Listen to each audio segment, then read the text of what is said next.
Përshëndetje të nderuar shikues, ky është edicioni qendror i lajmeve në Radio Televizionin 21. Paralajmërimet për shtrejtim të rrymës nxorën në rrugë shumë qytetarë në një marsh protestues që nisi para Kecsit dhe vazhdoi deri te objekti i qeverisë. Një i moshuar u arrestua nga policia për hedhje tymi, teksa aktin e arrestimit të tij protestuesit e cilësuan panik të pushtetit nga zëri qytetar. Në thirrjet nuk e durojmë hajnin e nuk sakrifikojmë më. Dhjetra qytetar ju bashkuan marshit protestues kundër shtrejtimit të rrymës, i cili nisi para objektit të Kecsit. Protestuesit thanë se një shtrejtim tjetër i rrymës do të ishte goditje pa përballueshme për ta. 333 euro. Pagën 221 euro. Po do të më mua meqte. Ka problem që as kushtet nuk janë, as ka rruga, as kur gjë, as penzion, as kur gjitha janë. Veç rrymen do të me pagu dhe ujen, mi aplucu shtetit pagesat e naqa do në me hongër. Sa barnat e shtrajta, sa smutit i ka që zoti, si do jetojnë ana. Na thonë se pa Kecsin nuk do të kishim dritë në laqet tona. Na thonë se pa Kecsin nuk do të kemi ngrohje në laqet tona. Na thonë që problemi është të konsumi yni tepërt e jo të apetiti i Kecsit. Protestuesit hodhën tym të kuq para Kecsit, për çka policia arrestoi një të moshuar.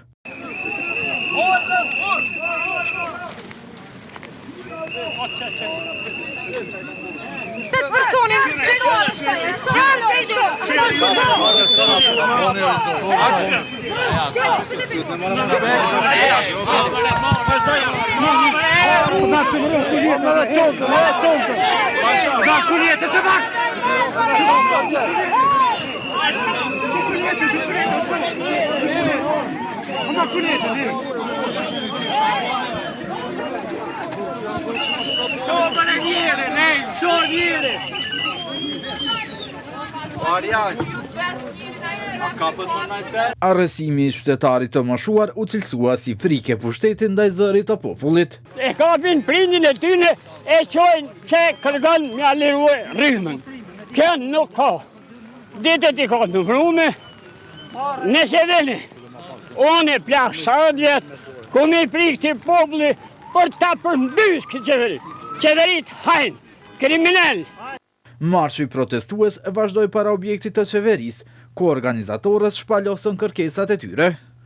Duhet të jetë parandalimi i rritjes abuzive të çmimit nga Keci, sepse qytetarët nuk ja kanë bërë shfitimin Kecit. Kërkesa dytë, me njëherë pas konstituimit të kuvendit dhe të qeverisë, duhet të shkarkohet bordi ZRS, i cili po i shërben Kecit e jo qytetarëve. Dhe kërkesa e tretë, duhet të filloj të hapet debati dhe të filloj procesi i shtetëzimit të Kecit. Kecit duhet të takoj popullit. Protesta e së premtes në kundërshtim të shtrejtimit të rrymës është e para për këtë vit, ndërsa organizatorët e kësaj proteste paralajmëruan edhe veprime të tjera për të reflektuar zërin kundërshtues kundër shtrejtimit të rrymës. Teksa qytetarët dolën në rrugë, një organizatë e shoqërisë civile i reagoi me shkrem zyrës së regulatorit të energjisë. Instituti për Politika Zhvillimore i kërkon ZRS që të sigurojë mbrojtje reale të konsumatorëve në procesin e shqyrtimit të tarifave. Indepi tha se dëshiron të tërheqë vëmendje në ZRS mbi nevojën që shqyrtimi të hyrave maksimale të lejuara të zhvillohet me kujdes të shtuar dhe në përputhje të plot me parimin e mbrojtjes së konsumatorit. Vendimarrja rregullatore duhet të sigurojë që tarifat të mos përfshin kosto të pajustifikuara, të cilat nuk lidhen drejt për drejt me shërbimet ndaj konsumatorëve, por me dëshmitë në planifikim, menaxhim apo operim të ndërmarrjeve në treg. Në reagim thuhet tutje se kur furnizuesi nuk nominon sasi të mjaftueshme të energjisë elektrike, pasojë direkte kanë qenë ndërprerjet e furnizimit për konsumatorët. Indep vënë pas se në raste kur furnizuesi nuk ka nominuar sasi të mjaftueshme të energjisë elektrike, siç edhe ka ndodhur, pasojë direkte ka qenë ndërprerjet e furnizimit për konsumatorët. Këto ndërprerje përfaqësojnë një dështim serioz të shërbimit dhe nuk mund të trajtohen thjesht si raste sporadike. Përkundrazi, ato duhet të adresohen përmes mekanizmave të qartë të përgjegjësisë dhe përmes kompenzimit të konsumatorëve të prekur. Indep vlerëson se në rastet kur Korporata Energjetike e Kosovës dështon të realizojë prodhimin e planifikuar dhe si pasojë lind nevoja për importe me çmime të larta, rreziku financiar për sasinë e paprodhuar duhet ta bartë vetë Keko. Këto pasoja nuk duhet të transferohen te konsumatorët përmes tarifave, pasi rreziku i dështimit operacional i takon ndërmarrjes që nuk ka përmbushur obligimet e saj kontraktuale. Indep i bën thirrje ZRE-s që gjatë shqyrtimit të kërkesave për të hyrat maksimale të lejuara dhe më pas gjatë vendimarrjes për tarifat të aplikojë një qasje rigoroze rregullatore, të bazuar në analizë kritike të kostove, ndarje të qartë të përgjegjësive dhe mbrojtje efektive të interesit publik. Çmimi i rrymës rrezikon të rritet në prill me tarifat e reja nëse nuk ka një reflektim institucional ndaj kundërshtimit qytetar, ndërsa një fazë e dytë e liberalizimit të tregut energjetik duket e pashmangshme. Ky paralajmërim ka vënë në siklet shumë biznese. Bizneset e mëdha druajnë për një valë të dytë të liberalizimit të tregut të energjisë nga 1 prilli. Ankesa më e madhe është te moszgjidhja e problemit të ndërprerjeve të papritura të energjisë, gjë që ka shkaktuar dëme në makineri e pajisje gjatë valës së parë. Një fazë të dytë të liberalizimit të tregut energjetik, drejtori i dhomës së tregtisë dhe industrisë Kushtrim Ahmeti e konsideron të palogjik. Derisa edhe gjykata në vendimin e fundit nxorri një mori themi shkeljes që u bën gjatë këtij procesi, unë nuk e di çfarë logjike ka mu bën tash edhe faza dytë. Për çka është më e keqe është se që nga dhjetori i vitit kaluar, bizneset që kanë dalë në treg të hapur, që këta po e quajnë të hapur, të energjisë, ne e quajmë treg të dhunshëm të energjisë, është bën, janë përballë me reduktime jashtëzakonisht të ashpra, pa asnjë paralajmërim fare.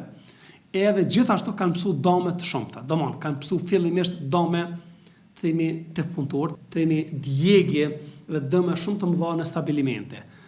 Për më tepër, drejtori i dhomës së tregtisë dhe industrisë Kushtrim Ahmeti thotë se vendimet e ZRE-s u morën pa konsultim me bizneset dhe paralajmëron se faza e dytë mund sjell pasoja të ngjashme. Cilat bizneset tash do të futen në fazën e dytë? Domthon, nëse janë fut bizneset që kanë pas deri 50 punëtorë dhe ata që kanë pas deri 10 milionë euro të hyra vjetore në fazën e parë, kush do ta psoj nga këto vendime tinxare dhe arbitrare që po merren nga ZRE-ja tash në fazën e dytë?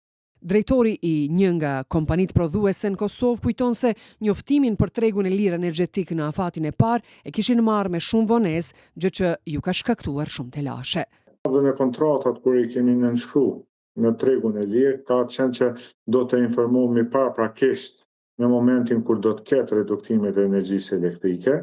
Ato nuk kanë ndodhur gjitha rastet më na informu, ka pasur raste të cilat nuk na kanë informu fare, cilat kanë ndiku goxha shumë në procesin e prodhimit. Edhe njohësi fushës së energjetikës Lulzim Sylla thotë se procesi duhet zhvillohet me kujdes, duke mësuar nga gabimet e valës së parë, por edhe duke i marrë për bazë interesat e të gjitha palëve. Gjithçka duhet bëhet me hapa të sigurt, duhet bëhet me hapa konkret që nuk bie ndesh fillimisht me ligjin, nuk bie ndesh me destabilizimet, do të jetë funksion dhe jo në destabilizim të bizneseve. Ndërkohë zyra e rregullatorit ka konfirmuar fillimin e valës së dytë nga 1 prilli, por pa përgjigje nëse bizneset tashmë janë informuar për të e as nëse ka zgjidhje për reduktimet e paplanifikuara të furnizimit me rrymë. Zyra e rregullatorit për energji ZRE është duke vazhduar procesin e liberalizimit të tregut të energjisë elektrike në përputhje me legjislacionin fuqi dhe me të njëjtat parime, kushte dhe kriteret që janë aplikuar dhe gjatë vitit kaluar. Faza e dytë e liberalizimit planifikohet të fillojë nga data 1 prill të vitit 2026. Sa i përket shqetësimeve të ngritura lidhur me ndërprerjet e energjisë elektrike gjatë muajit dhjetor për konsumatorët në tregun e lirë, ZRE është e vetëdijshme për këto raste dhe i trajton ato në kuadër të kompetencave të saj rregullatore.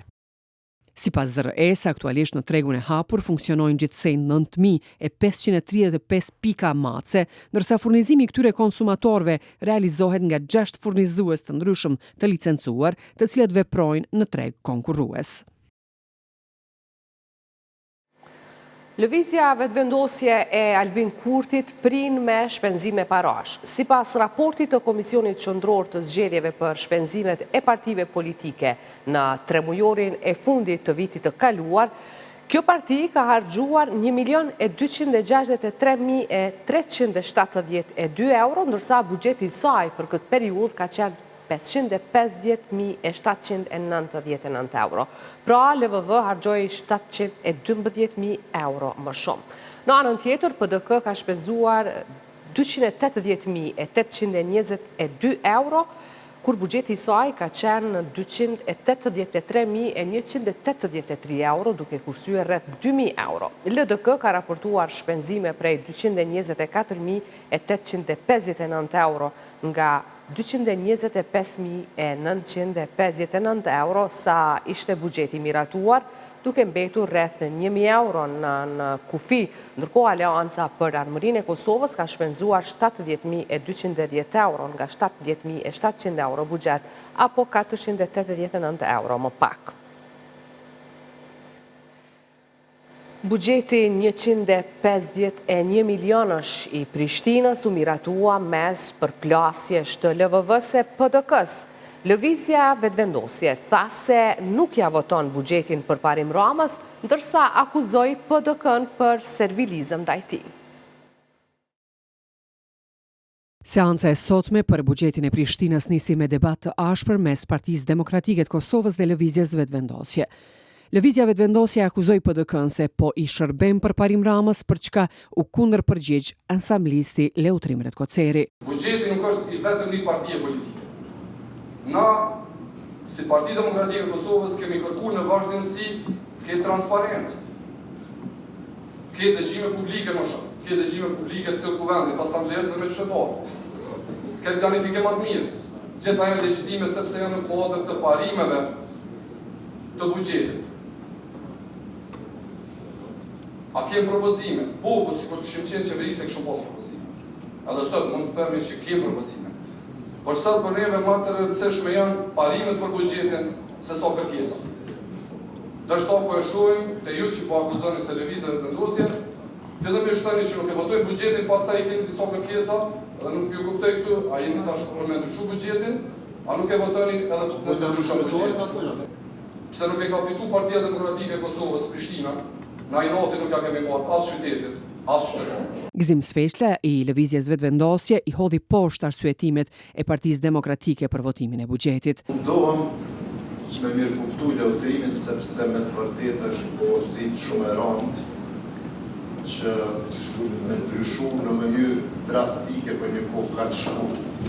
Unë e kuptoj këtë nevojën e këtij, pak për me mashtru veten e pak për me i bind antarët e grupit, po të paktën ne të tjerëve këto nuk mundet dhe nuk ka nevojë me na shit në këtë mënyrë që shpërndan.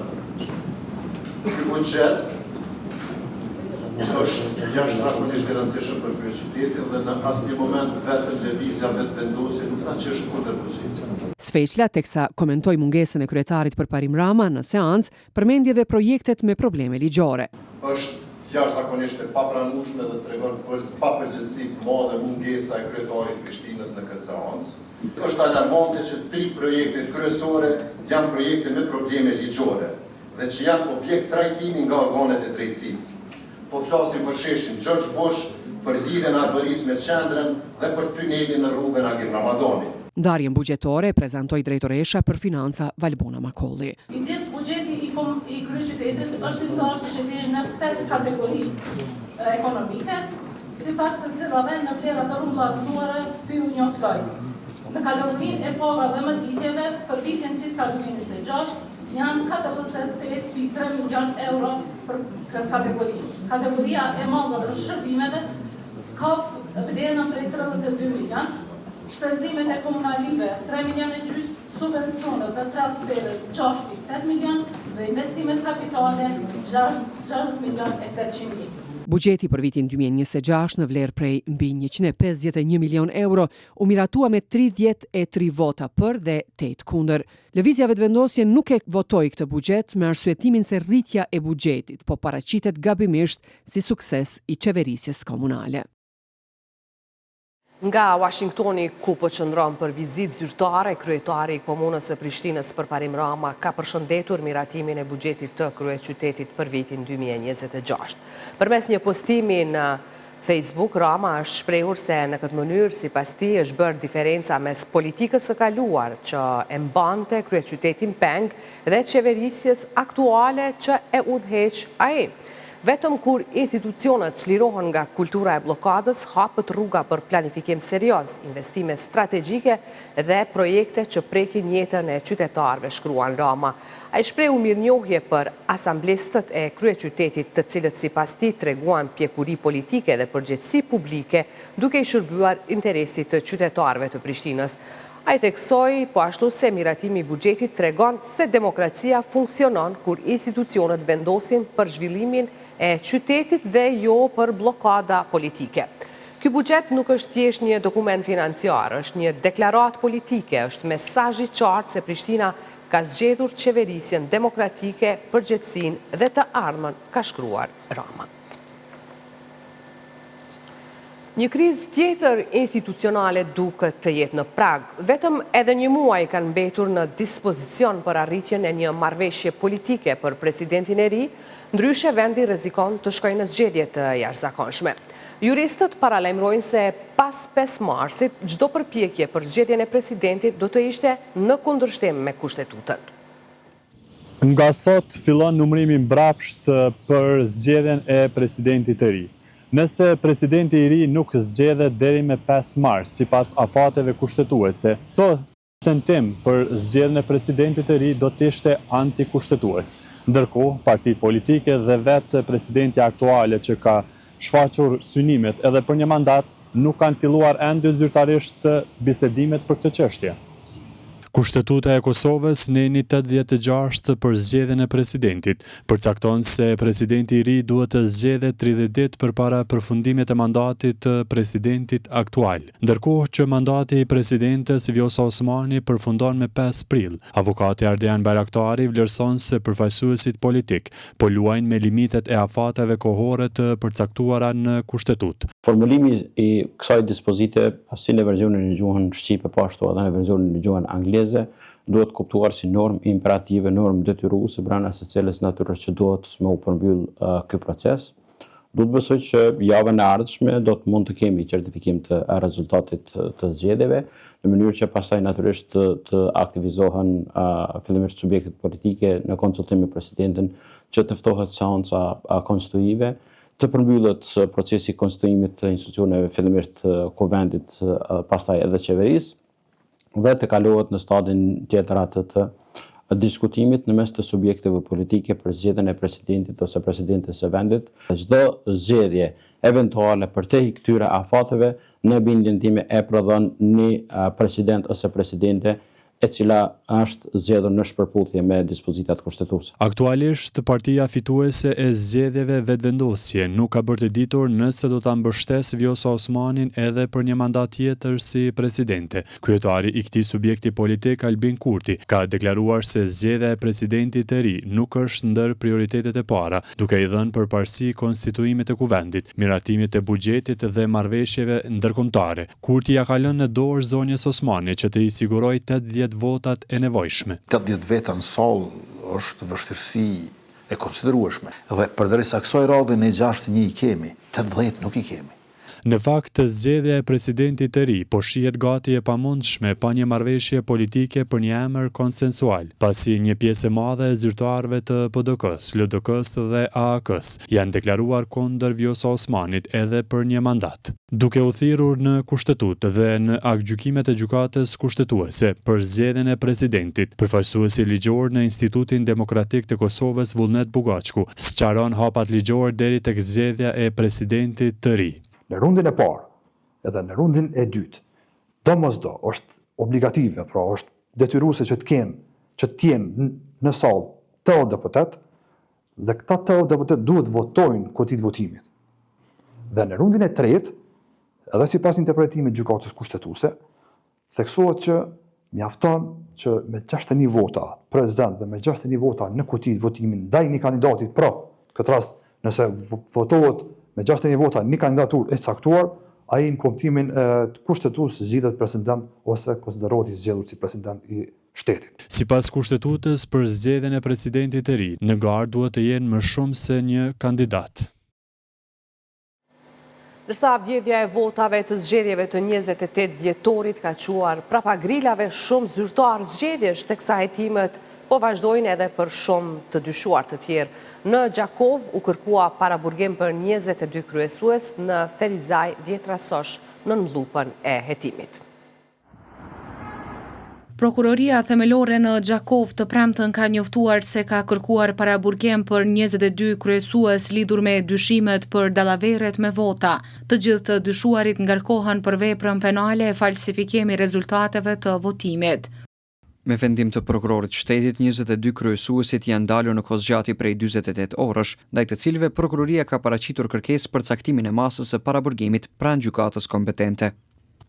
Në Gjakov, dallime në rezultatet e kandidatëve për deputet pas rinumrimit ka pasur më shumë te Partia Demokratike e Kosovës. Kandidatës Adonjeta Zymberi Selmani ju hoqën 383 vota, ndërsa Hajdar Beqës 244. Televizja vetëvendosje Agon Batushës ju hoqën 215 vota. Në partit dhe kandidatët e tjerë pati dallime të vogla.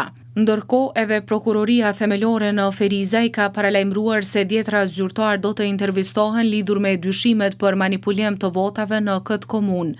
Prokuroria tha se pas hetimeve ka konstatuar se në komunën e Ferizajt dhe të Hanit të Elezit ka pasur përqindje jo të lartë të manipulimit të votave, ndërsa në shtime manipulimi ka qenë më i dukshëm. Si rjedhoi, prokuroria ka njoftuar se ka autorizuar policin që në Ferizaj dhe në Han të Elezit të intervistoj kryesuesit e qendrave të numrimit, ndërsa në shtime komisionerët dhe kryesuesit në cilësinë të dyshuarve. Prokuroria tha se ende po e pret raportin përfundimtar për Kaçanek dhe Shtërps. Deri tash për manipulime me vota, 28 persona janë në paraburgim në Prizren dhe 15 në Malishev. Shefja e kabinetit të kryetarit të Deçanit është ndaluar për 48 orë në ndyshimin për manipulim votash në këtë komunë. Zëdhënësi i prokurorisë themelore në Pejë, Shkodran Nikçi, ka thënë se e dyshuar është ndaluar me urdhër të prokurorit të shtetit për rastin në procesin e numërimit të votimeve në Deçan. Ai ka theksuar se brenda afati ligjor, prokurori i shtetit do të parashtrojë kërkesë për sigurimin e prezencës në procedurë penale. Kryetari i Deçanit, Bashkim Ramosaj, në një përgjigje të shkurtër, është deklaruar se për ndalimin 48 orësh të shefës së kabinetit të tij, Manjolla Shala, është informuar nga mediat. Kthehemi në studio me materiale të tjera. Ministria e Punëve të Jashtme dhe Diasporës ka bërë thirrje për angazhim ndërkombëtar, pasi Serbia arrestoi edhe një ish pjesëtar të ushtrisë çlirimtare të Kosovës, teksa po kalonte tranzit në këtë shtet. Ministria e Jashtme e Kosovës është aktivizuar për lirimin e shtetasit të Kosovës Mithat Lozhanit, i cili të enjtën u arrestua nga autoritetet doganore të Serbisë në pikalimin kufitar Batrovc prej Kroacisë. Kjo ministri tha se përmes zyrës ndërlidhse në Serbi ka adresuar kërkesë zyrtare tek autoritetet serbe për të konfirmuar rastin dhe për ta sqaruar. Po ashtu është thënë se ka dërguar notë verbale të misionet diplomatike të vendeve të Kuintit në Serbi për të siguruar angazhimin e tyre. Zyra ndërlidhëse e Republikës Kosovës në Serbi ka adresuar një kërkesë zyrtare pranë zyrës ndërlidhëse të Serbisë në Kosovë, përmes cilës ka kërkuar konfirmimin e arrestimit, sqarimin e arsyeve konkrete të ndalimit, si dhe çdo të dhënë tjetër relevante për trajtimin e mëtejmë të rastit. Po ashtu, Zyra ndërlidhëse e Republikës Kosovës në Serbi ka njoftuar për rastin delegacionin e Bashkimit Evropian Serbi, si dhe ka dërguar nota verbale pranë misioneve diplomatike të vendeve të Kuintit të akredituara në Serbi, me qëllim sigurimin e angazhimit të partnerëve ndërkombëtar në mbrojtje të drejtave dhe sigurisë së shtetasit të Republikës së Kosovës. Sipas njoftimit, Jetish Jashari, i zyres ndërlidhëse të Kosovës në Serbi, është në kontakt me familjen e të arrestuarit dhe se do të bëjë kërkesë zyrtare për lejimin e vizitës tek Lozhani. Ministria e Punëve të Jashtme dhe Diasporës i bën thirrje Bashkisë Ndërkombëtare që të rrisë presionin ndaj autoriteteve të Serbisë, e cila vazhdon praktikën e keqtrajtimit dhe arrestimit të shtetasve të Republikës Kosovës, duke cenuar kështu normat dhe standardet ndërkombëtare për të drejtat e njeriut. Nga qershori i vitit 2025 deri në dhjetor të vitit 2025, Serbia ka arrestuar 8 qytetarë shqiptar të Kosovës.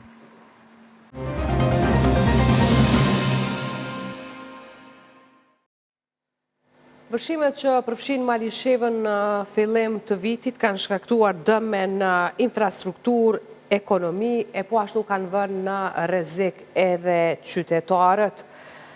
Në raste të rreshjeve të dendura të shiut, pjesa e dëmtuar e digës së lumit të Mirusha ka shkaktuar rrezik serioz për zonat më të ulta të Malishevës.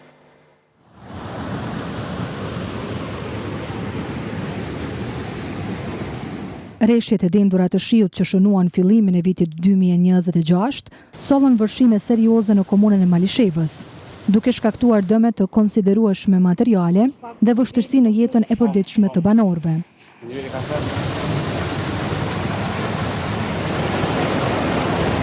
Një dëm mjaft i madh është bërë edhe në digën e lumit Mirusha, duke shkaktuar dëmtime të rënda infrastrukturore.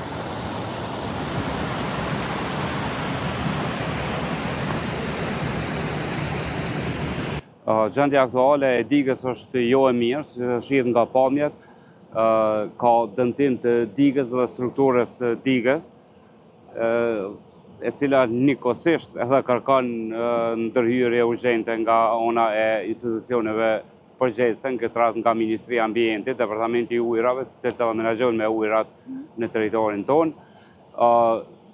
Deri te dëmtimi i saj ka si pasojë e sasisë e madhe të ujit dhe shpejtësisë e ujit që ka qenë gjatë në fillim të janarit, gjatë rreshjeve të mëdha që kanë qenë në këtë pjesë. Paqarizi theksoi se dëmtimi i digës pati edhe një efekt pozitiv. Një pjesë e komunës u shpëtua nga përmbytjet. Megjithatë, në rast të rreshjeve të ngjashme, pjesa e dëmtuar mund të shkaktojë rreziqe serioze për zonat më të ulta të Malishevës. Për momentin kjo gryrje e kësaj pjese të digës që është bë, realisht ka ullë rrezikun e vëshimeve ose si themi dalin nga shtratit lumit në disa pjesë ose rritjen e nivelit ujit, sepse shkarkohet më shumë. Mirë po, shkarkimi më shumë i ujit në digë shkakton probleme tek fshatra që janë poshtë digës, në rrjedhën e poshtme të lumit Mirusha, janë fshatri Mirush, Lubizh, Turjak, Damanek, Bubel. Tek këto fshatra shkakton më shumë vërshime. Vërshimet kanë lënë pasoja. Shumë prej qytetarëve dhe bizneseve janë duke pritur për vlerësim të dëmeve nga ministria, nga se komuna nuk ka fonde emergjente për raste të tilla. Paraprakisht kemi mujt me marrë masa, po dëmtimet janë të mëdha në infrastrukturë, në rrugë, në ura, edhe si shihet edhe diga, këtë ku është edhe dëmi më i madh. Gjithashtu ka pas dëme të mëdha në ekonomi familjare në disa pjesë dhe në tek bizneset. Gjatë aplikimit kanë aplikuar 225 qytetarë dhe biznese për vlerësim të dëmeve, cilët komisioni është duke bërë vlerësimin e tyre.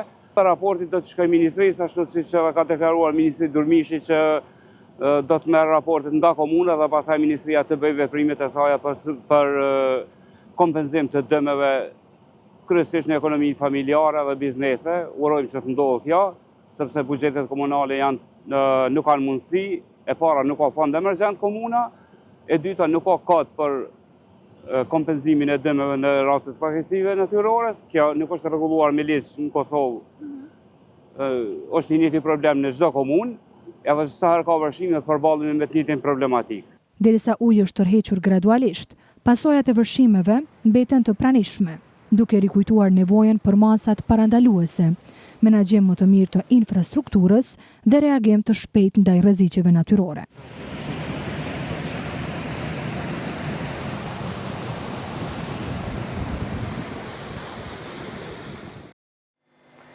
Nga problemet e Malishevës kthehemi në Prishtinë, ku punëtorët e trafikut urban kanë paralajmëruar se nga data 13 shkurt do të hynë në grevë.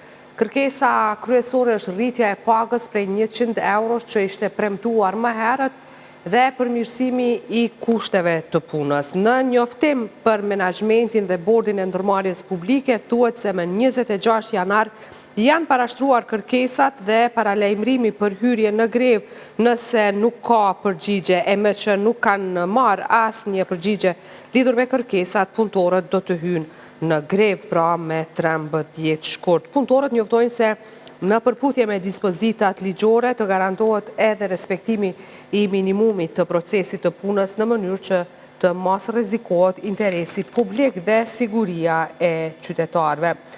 Për 9 ditë vitin e kaluar, trafiku urban dhe transportuesit privat kishin ndërprerë shërbimet shkaku i borxheve të pashlyera nga komuna. Zgjidhja ishte gjetur vetëm pas vendimit të kuvendit komunal për bartjen e mjeteve, pas të cilit vendim nisi alokimi nga Ministria e Financave.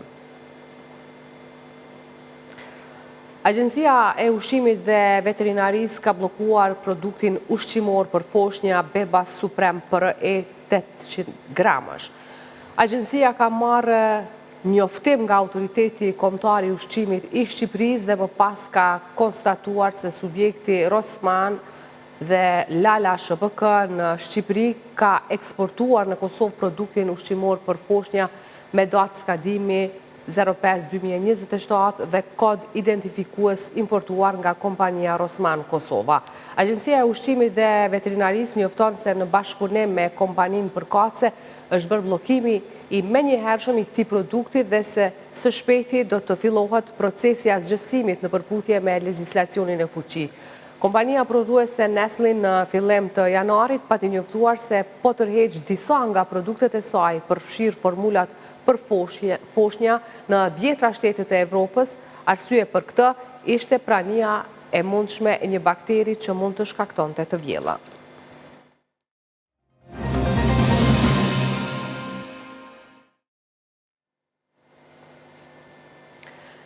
Një debat i ri për barazin gjysore është hapur në skenën politike dhe juridike të Maqedonisë së Veriut, me anulimin e provimit shqip të jurisprudencës. Grupi parlamentari i Frontit Evropian i dorëzoi kuvendit propozim ligjin për ndryshimin e ligjit për këtë provim, ndërsa në mbështetje të kësaj iniciative ka dalë edhe zëvendës kryeministri i parë Bekim Sali. Grupi parlamentari i Frontit Evropian ka dorëzuar në kuvend propozim ligjin për ndryshime dhe plotësimin e ligjit për provimin e jurisprudencës. Deputetja e BDI-s Rina Ajdari vlerëson se refuzimi që provimi të jepet edhe në gjuhën shqipe, jo vetëm që cënon barazinë gjyqësore dhe juridike, por godet drejt për drejt themelet e rendit kushtetues dhe bashkëjetesës ndërretnike. Sipas tyre, ministri i drejtësisë vendos veten mbi kushtetutën, mbi ligjin, mbi qeverinë dhe mbi çdo institucion tjetër të vendit, duke cënuar rënd parimet e shtetit të së drejtës. Për këtë arsye, ne si grup parlamentar sot kemi dorëzuar në procedurë propozim ligjin për ndryshimin dhe plotësimin e ligjit për provimin e jurisprudencës, me kërkesë që provimi të zhvillohet edhe në gjuhën shqipe, propozim ligjin për ndryshimin dhe plotësimin e ligjit për noterin, si dhe propozim ligjin për ndryshimin dhe plotësimin e ligjit për përmbarim. Zëvendës kryeministri i parë Bekim Sali, i pyetur për refuzimin e ministrisë, tha se ligji për provimin e jurisprudencës që është aktiv nga janari i vitit 2020 është me defekte, pasi nuk e precizon se në cilën gjuhë duhet të jepet provimi. Sali tha se mbështesin kërkesën e studentëve shqiptar të juridikut që provimi të mund të jepet edhe në shqip. Ka një defekt në ligjin i cili nuk ka precizuar gjuhën në të cilën duhet të jepet provimi i jurisprudencës dhe këtë defekt do të mundohemi ne tash ta përmirësojmë apo ta precizojmë, për arsye se siç duket Ministria e Drejtësisë nuk është e gatshme ta respekton kushtetutën e vendit, e cila nuk kupton gjithçka që është mbi 20% e popullsisë në vendin tonë duhet të respektohet gjuha amtare, që nuk kupton gjuha shqipe duhet të jetë zyrtare dhe është e drejtë çdo juristi apo të diplomuarit të provimin e jurisprudencës të jep në gjuhën amtare të tij, në gjuhën shqipe.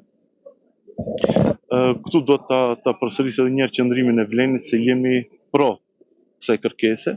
Avokati i popullit ka hapur procedurë lidhur me refuzimin e kërkesës së studentëve dhe ka paralajmëruar se do ta shqyrtojë çështjen edhe me vetë iniciativë përmes analizës së ligjit për përdorimin e gjuhëve të veprimeve të Ministrisë së Drejtësisë. Nga zyra e avokatit të popullit u bëjnë thirrje të gjithë personave që kanë parashtruar kërkesa në ministri të paraqesin edhe pranë avokatit të popullit. Në mbështetje të nismës së studentëve, ambasadori i Shqipërisë në Maqedoninë e Veriut, Denion Mejdani, shpërndau në rrjetet sociale një fotografi me mbishkrimin "Foli Shqip Otaj". Përndryshe, nga Ministria e Drejtësisë, refuzimin e kërkesës së studentëve e kanë arsyetuar me shpjegimin se provimi i jurisprudencës nuk mund të mbahet në shqip, pasi shërben si test për njohjen aktive të gjuhës maqedonase. Këtu e mbyllim këtë edicion lajmësh, ndërkaq për informacionet më të fundit, juftoj të klikoni në adresën tonë të internetit rtv21.tv. Mirëmbëngjes.